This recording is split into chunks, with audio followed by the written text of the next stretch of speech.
We're in Iraq in 1979. The newly appointed president has called his fellow party members to a meeting in a local theatre hall in Baghdad.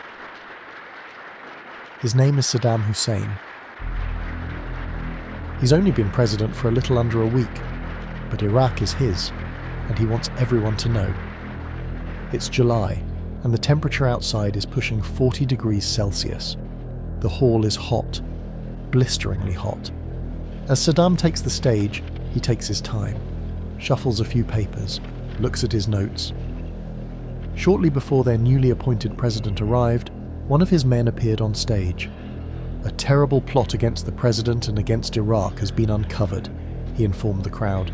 A group of high-ranking party members has conspired to remove Saddam Hussein from power. And then he revealed, all the guilty parties are in this room, right now. And now, the crowd sits frozen in silence.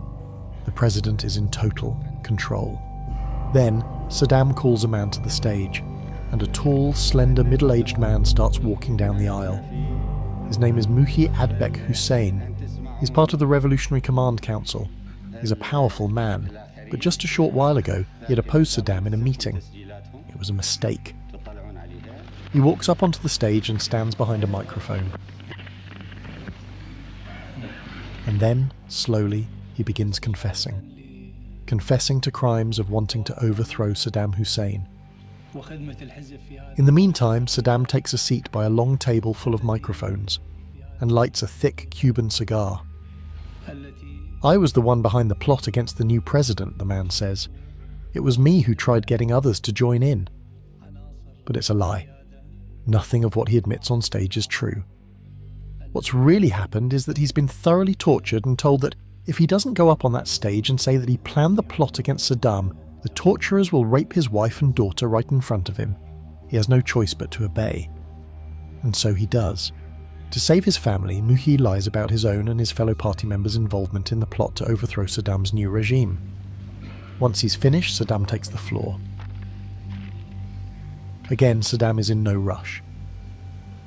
He lights his cigar and then he asks out into the room. What means should be used against these traitors? You know the answer, he says after a pause. There is no other way than the sword. The terrified party members in the theatre hall begin to clap desperately. What else could they do? Saddam then gives an instruction to those assembled in the hall. When I have read out your name, you shall stand up, recite the party's slogan, and leave the room. And so he begins reading out names. One by one, they must rise from their seats, say the slogan, and then they are led out of the room. They haven't been told where they're going or what's waiting for them on the other side of the door, but they probably have an idea. Most of the people, though reluctantly, do as they're told. One man, however, is clearly confused at his name being called. Me? I haven't done anything, he shouts as he stands up. Saddam doesn't even bother to look at him.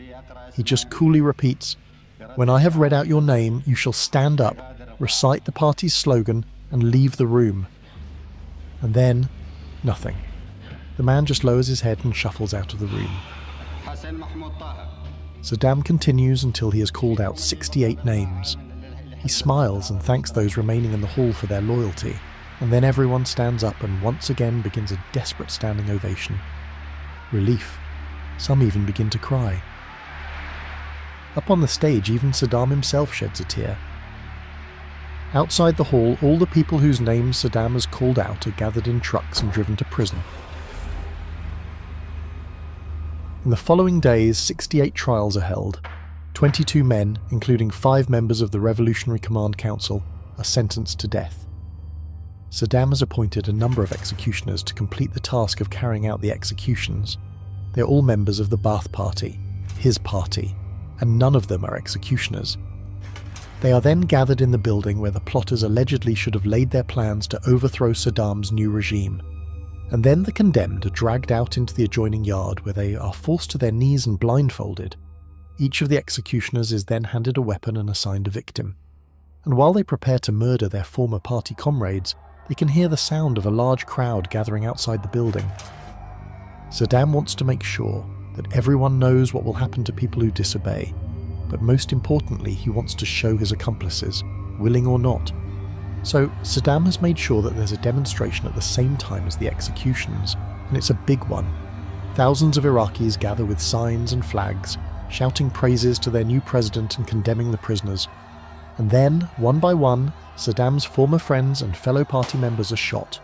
Some executioners are so nervous and scared that they miss and need to shoot their victims several times. It's gruesome, but Saddam is very satisfied. An excellent start to his presidential career, he thinks to himself. And so the first official order of the newly appointed president of Iraq has been carried out. What could be the next? 5 months ago, Saddam Hussein started this cruel war against Kuwait. Tonight, the battle has been joined.